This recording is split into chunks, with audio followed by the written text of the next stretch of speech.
Welcome to V learn virtual learning network में आपका स्वागत है।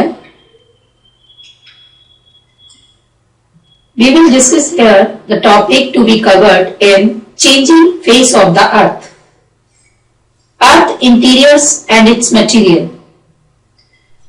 यहां पर हम आपको बताएंगे अर्थ इंटीरियर और मटेरियल्स के बारे में। Limitation of direction observations of the earth interior, क्या सीमाएं रही हैं हमारी अर्थ इंटीरियर में और डिफरेंट टाइप की लेयर्स अर्थ इंटीरियर को बनाने में जो हमारी यूज होती हैं। साथ में जितने रेफरेंसेस हमारे thickness, temperature, density and pressure, इन सब का अध्ययन हम earth interior and its material में डिस्कस करेंगे।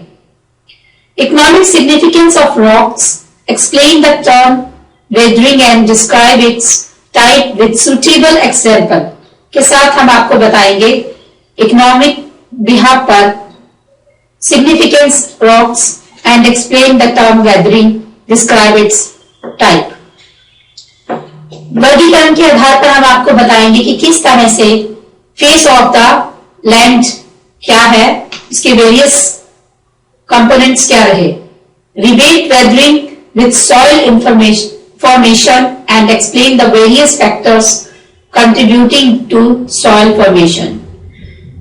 किस तरह से वेदर के साथ हमारी सॉइल फॉर्मेशन बनी, उसके विभिन्न वर्गों में वो डिवाइड हुआ, उसके मेन कारक क्या रहे और किस तरह से हमारा ये अध्ययन हुआ, जो कि हम earth interior and its material अध्ययन में विश्लेषण करेंगे। सर्वप्रथम हम बताएंगे आपको कि किस तरह से अर्थ इंटीरियर का वर्गीकरण और इसका फॉर्मेशन बना। तो सर्वप्रथम आपको हम बताएंगे कि अर्थ इंटीरियर क्या होता है। It is not possible to know about the earth interior by direct observation because of its huge size and the changing nature of its internal composition। Earth surface में जितने भी हमारे परिवर्तन होते हैं और जितने भी हमारे इसको बनाने में रिसोर्सेस का योगदान होता है और उनमें जितने भी हमारे चेंजिंग होते हैं, nature of its internal composition, वो हमारी अर्थ इंटीरियर को बतलाती है।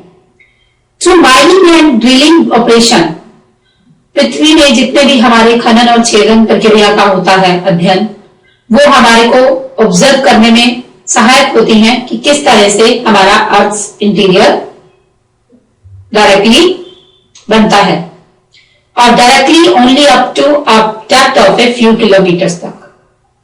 The rapid increase in temperature below the earth surface is mainly responsible for setting a limit to direct observation inside the earth.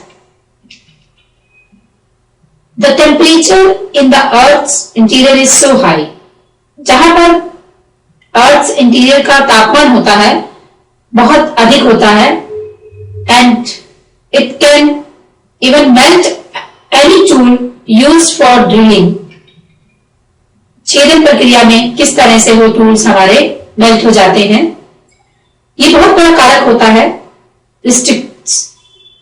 इसीलिए हमें ड्रिलिंग में इसका रिस्ट्रिक्शन होता है and direct observation of the materials of the earth interior. तो हमने यहां देखा अर्थ इंटीरियर में हमारा किस तरह से योगदान रहा माइनिंग एंड ड्रिलिंग ऑपरेशन का। अब हम बात करते हैं अर्थ इंटीरियर्स में किस तरह से अपर लिथोस्फीयर और हमारी liquid outer core, solid inner core, जो कि हम इस मानचित्र के द्वारा प्रस्तुत कर रहे हैं अर्थ इंटीरियर का अध्ययन।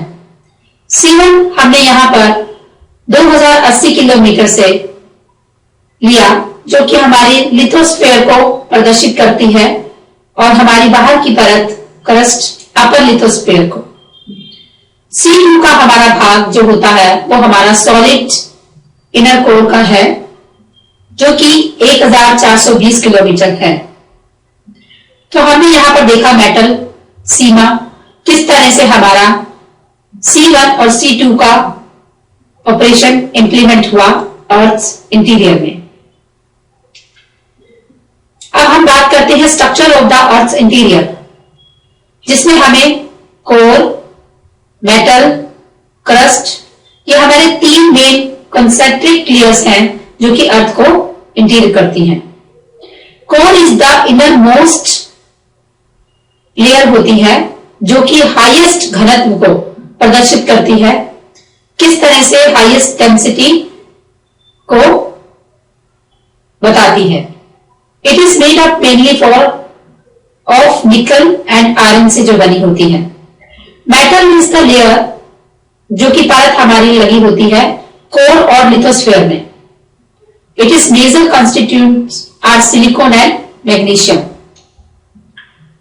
जहां हमने कोर और मेटल की बात करी, अब हम आपको बताते हैं क्रस्ट का क्या योगदान होता है। Crust is the outer most layer होती है, जो कि अर्थ पर होती है और मेनली कंपोज्ड ऑफ सिलिकॉन और एल्यूमिनियम की होती है। तो हमने यहां पर देखा कि किस तरह से हमारा स्ट्रक्चर जो है, स्ट्रक्चर ऑफ अर्थ इंटीरियर्स होता है। 3 चीजों से फिर से हम आपको बताएंगे, वो है core, metal and crust. These are the 3 concentric layers of the earth interior. अब हम बात करते हैं temperature, pressure and density of the earth interior की। टेम्परेचर को हम सर्वप्रथम बताएंगे किस तरह से वो increase in depth is observed in mines and deep wells, किस तरह से राइज होता है वो। These evidence along with molten lava erupted from the Earth's interior support that temperature increase towards the center of the Earth. जब भी तापमान हमारा बढ़ता है धरती के बीच में भाग में, तो डिफरेंट तरह की ऑब्जर्वेशंस हमारे सामने आती हैं, और वो क्या होती हैं। Rate of increase of temperature is not uniform from the surface towards the earth centres. It is faster at some places than at others. दूसरी जगहों से ये बहुत ज्यादा घनत्व में होती हैं। शुरुआत में ये इंक्रीज होती है और एवरेज रेट इनका 10 C for every 32 metres increase in depth. At such a constant rate of increase in temperature at 10 kilometre depth, 10 kilometre की गहराई पर हमारा जो तापमान होता है वो इंक्रीज होता है, और टेम्परेचर जो हमारा अप्रोक्सीमेटली है वो 3000 तक हमारा, और 40 किलोमीटर की गहराई तक ये it will be 12,000 C. So at this rate earth interior should be molten stage पर होता है।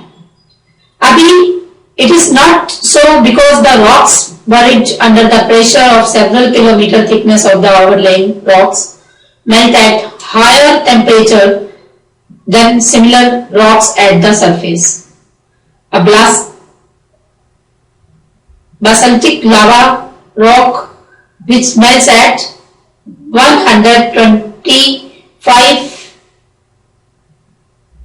12,500 C से at the surface will melt at 14,000 C, जो कि हमारी 32 किलोमीटर तक होता है। तो extra heat required for melting is produced by radioactivity. It is the result of breakdown of atomic nucleus of minerals emitting radiant energy in the form of heat from the rocks. किस तरह से हमारी heat जो है वो rocks तक energetic form में आती है। ये तो हमारा अध्ययन था टेम्परेचर का अर्थ इंटीरियर्स में। अब हम आपको बताएंगे प्रेशर। प्रेशर किस तरह से इंक्रीज होता है सरफेस में। The pressure also increase from the surface towards the centre of the earth due to high weight. ज्यादा भार होने से जो अर्थ का घनत्व है वो किस तरह से प्रेशर से आपका इंक्रीज होता है सेंटर में, overlaying the rocks in deeper portion में, और द प्रेशर इज किस तरह से वो हाई होगा near the centre of center is considered to be 3 to 4 million times the pressure of atmosphere at sea level. आप देख सकते हैं सी लेवल में किस तरह से 3 और 4 मिलियन टाइम्स वो प्रेशर आपका एटमॉस्फेयर का इंक्रीज डिक्रीज होता है। एट हाई टेम्परेचर में मटेरियल्स जो होते हैं आपके मेल्ट होने लगते हैं और central part of the earth जो आपका दिखता है। This molten material under tremendous pressure condition acquires to the property of a solid और probably in the plastic state. ये हमारा प्रेशर को लेकर अर्थ इंटीरियर में योगदान था। अब हम बात करते हैं डेंसिटी, किस तरह से घनत्व इंक्रीज होता है प्रेशर में, और pressure of heavier materials towards the earth centre. Earth के सेंटर में किस तरह से हमारा प्रेशर जो है मटेरियल्स को प्रदर्शित करता है।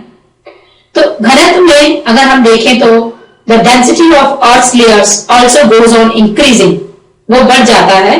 और obviously the materials of the inner most part of the earth are very dense as already stated.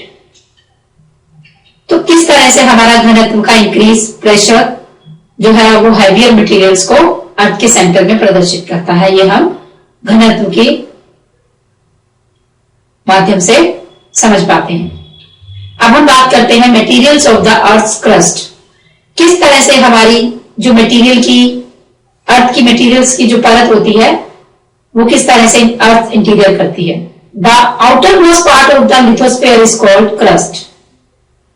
क्या है ये क्रस्ट? आउटर पार्ट होता है ये लिथोस्फीयर का, जो कि हमारा क्रस्ट कहलाता है। This is the most significant part of the earth because it is occupied by humans. मानव द्वारा होता है ये यूज, और इस अर्थ पार्ट में इसका बहुत बड़ा योगदान होता है। Material of the crust is made up of rocks, जो कि आपके रॉक से बना होता है ये crust. The rocks are the different types, they are hard like granite, soft like clay, loose like gravel. Rocks have a great variety of colours. Different different तरह की हमारी चट्टानें होती हैं, उनका वेट होता है, उनकी हार्डनेस होती है। रॉक्स जो होती हैं वो मिनरल से बनी होती हैं। दे आर एग्रीगेट और फिजिकली मिक्सचर ऑफ वन और मोर मिनरल्स। तो हमने यहां देखा किस तरह से materials of the earth crust का योगदान होता है अर्थ इंटीरियर्स में। ठीक इसी तरह से हम आगे बताएंगे minerals on the earth other hand are made of 2 और मोर एलिमेंट्स। एक से ज्यादा और एलिमेंट से ये बनता है। They have a definite chemical composite. Crust is made up of more than 2,000 minerals, but out of these 6 are the most abundant and contribute the maximum to this uppermost part of the earth.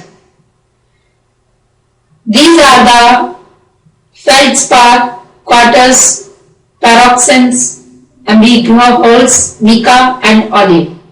These are the density, pressure and temperature of the earth's interior. अब हम बात करते हैं classification of rocks according to their mode of formation. किस तरह से हमारा चट्टानों का जो वर्गीकरण है और वो बनती हैं, उसका अध्ययन हम अर्थ इंटीरियर्स में करेंगे। रॉक्स डिफरेंट तरह की होती हैं, उनकी प्रॉपर्टीज, उनका साइज अलग होता है, size of particles, mode of formation, बनावट उनकी अलग होती है। On the basis of mode of formation rocks में be grouped into 3 types: igneous, sedimentary, metamorphic. ये 3 तरह की हमारी फॉर्मेशन होती है, मोड ऑफ फॉर्मेशन रॉक्स के लिए। अब हम इसका अध्ययन करेंगे। Igneous rocks, the word genius is derived from the Latin word. Latin भाषा से ये लिया गया है igneous, जिसका मीनिंग होता है fire. Igneous rocks are formed by the cooling of highly heated molten fluid material. बहुत ही हाई हीटेड मोल्ट होता है फ्लूइड ये मटेरियल, जो कि मैग्मा के नाम से जाना जाता है। The word magma is derived from Greek. Greek भाषा से यह वर्ड लिया गया है, विच वर्ड मीन्स ड्रॉप। इसका मतलब होता है drop. It requires a greater quantity of heat to melt the rocks. ये बहुत ही अधिक मात्रा में रॉक्स को पिघलाता है under the overlying pressure than at the surface. We do not know the exact depth at which magma forms, but probably it is formed at different depths or not exceeding 40 kilometers. 40 kilometre से ज्यादा ये इसकी depth को perform नहीं करता है। मॉल्टन rocks क्या होती हैं, वो किस तरह से इंक्रीज होती हैं, प्रोड्यूस होती हैं? Classification of rocks. मॉल्टन rocks produce an increase in volume which is responsible for causing the fractures or cracks in the crust. crust में के में होती है ये, और जो कि ओवर हाई प्रेशर में weakened and along these openings, thus forcing out the magma through them. किस तरह से ये मैग्मा के माध्यम से फोर्सिंग होती है, और otherwise it can be escape due to great overlaying pressure. बहुत ज्यादा प्रेशर से ये बच के हट जाती हैं। On the basis of their mode of occurrence, igneous rocks can be classified as extrusive or volcanic rocks. igneous rocks को भी हमने वर्गीकृत किया है कुछ भागों में, जो है एक्सट्रूसिव और वोल्केनिक रॉक्स, इंट्रूसिव रॉक्स। अब हम आपको बताएंगे एक्सट्रूसिव रॉक्स क्या होती हैं।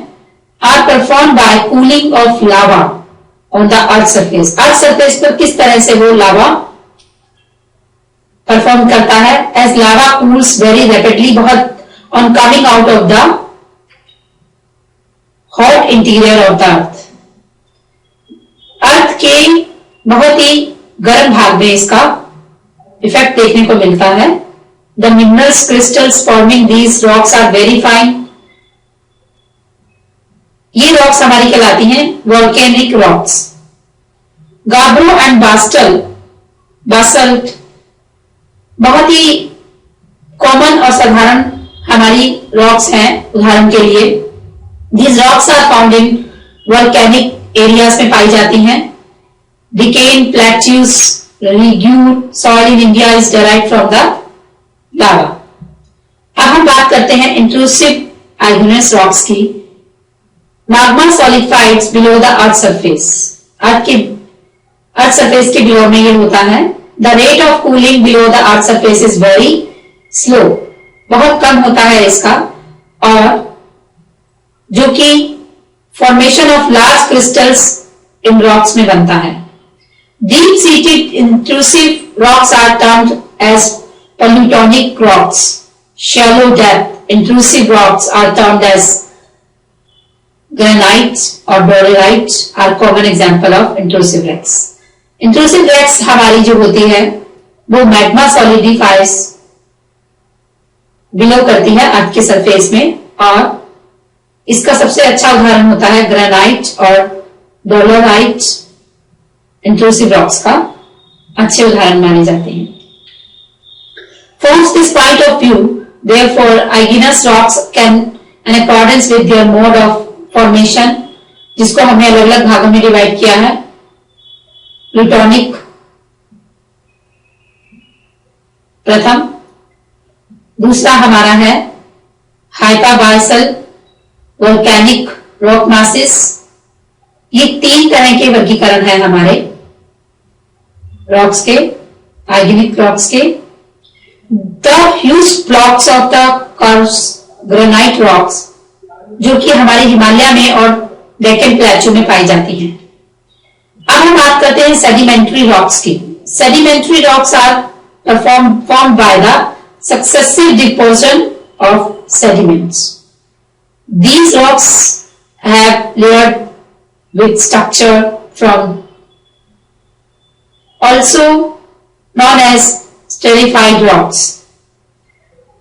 अपने ही स्ट्रक्चर से ये ढकी होती हैं, जो कि एक स्ट्रेटिफाइड रॉक्स के नाम से जानी जाती हैं। Fossil is the solid part of an impressive of animal plant in sedimentary rocks in which they are buried. अब हम बात करते हैं मेटामॉर्फिक रॉक्स की। मेटामॉर्फिक रॉक्स क्या होती हैं? एक्चुअली मेटामॉर्फिक रॉक्स जो होती हैं वो formed by the effect of heat और प्रेशर से वो होती हैं। सेडिमेंट्री और आयनिक्स और इवन मेटामॉर्फिक रॉक्स ये सब उसके सीरीज में आती हैं। Thermal metamorphism is the process by which a rock undergoes change as result of great heat. बहुत अधिक हीट होने से इसका थर्मल मेटामॉर्फिज्म का प्रोसेस हमें पता चलता है, जो कि रॉक में परफॉर्म होती है। Dynamic metamorphism is the modification of rock. किस तरह से रॉक में हमारा चेंजिंग होता है वो डायनेमिक मेटामॉर्फिज्म में माध्यम से पता चलता है, जो कि हाई प्रेशर से और एक्सटेंसिव अर्थ मूवमेंट्स को बताता है। अब हम बात करते हैं economic significance of rocks. Man has been interacting with the surface of the earth since long. With time and advancement in technology, he is making different uses of rocks and minerals. कई तरह की वो rocks और minerals को use कर रहा है, नई नई टेक्निक्स को अपना रहा है। किस तरह से वो हमारी इंपॉर्टेंस जो है रॉक्स की हम यहाँ पर आपको बताएंगे। तो सबसे पहले हम बात करते हैं सॉइल्स की। Soils are derived from rocks. Soils provide suitability for that agriculture produce products, जो हमारे प्रोडक्ट्स होते हैं एग्रीकल्चर से, और provide food for mention and provide raw materials. कच्चा माल हमारे कई तरह की औद्योगिक क्षेत्र से प्राप्त होता है। दूसरा पॉइंट हमारा आता है building materials. Rocks are the source of type of building materials directly और इनडायरेक्टली। असाधारण साधारण तरीके से हम उसे एक्सेप्ट करते हैं। ग्रेनाइट है, सैंडस्टोन है, मार्बल है, slates are extensively used in the construction of buildings में यूज किया जाता है बिल्डिंग मटेरियल्स में, जिसका सबसे अच्छा उदाहरण है हमारा ताजमहल, जो कि हमारा व्हाइट मार्बल से बना है। रेड फोर्ट है जो हमारा दिल्ली में ही है, और आगरा इसका अच्छा उदाहरण है। ये सभी मेड ऑफ रेड सैंडस्टोन है and slates are used for rough purpose in different part of the India, जो कि हम अपने दैनिक जीवन में इसको देखते हैं। अब हम बात करते हैं मिनरल सोर्स की। Mineral source are the foundation of the modern civilization. हमारी नई सभ्यता से आता है। Metallic minerals provides all metals ranging from very precious gold, gold है इसमें, प्लेटिनम है, सिल्वर है, कॉपर है, एल्यूमिनियम एंड आयरन भी आता है इसमें हमारा मेटेलिक मिनरल्स में प्रोवाइड करते हैं जो हमें। और these are metals are obtain from different rocks, जो कि हमारी अलग अलग तरह की रॉक्स के माध्यम से हमें प्राप्त होते हैं। रॉ मटेरियल की अगर हम बात करते हैं नेक्स्ट, तो हम समझते हैं कि certain rocks and minerals are used as a raw material for many industries, कई तरह के उद्योगों से। अगर हम बात करते हैं सीमेंट इंडस्ट्री की, limestone cleans different type of rocks हमें, और minerals are used for production of finished goods. तो ये हमारा एक बहुत अच्छा रॉ मटेरियल का उदाहरण दिखता है। जैसे क्रूसिबल और पेंसिल मैन्युफैक्चरिंग, ये भी हमारा एक रॉ मटेरियल का सबसे अच्छा उदाहरण हमें इसमें देखने को मिलता है।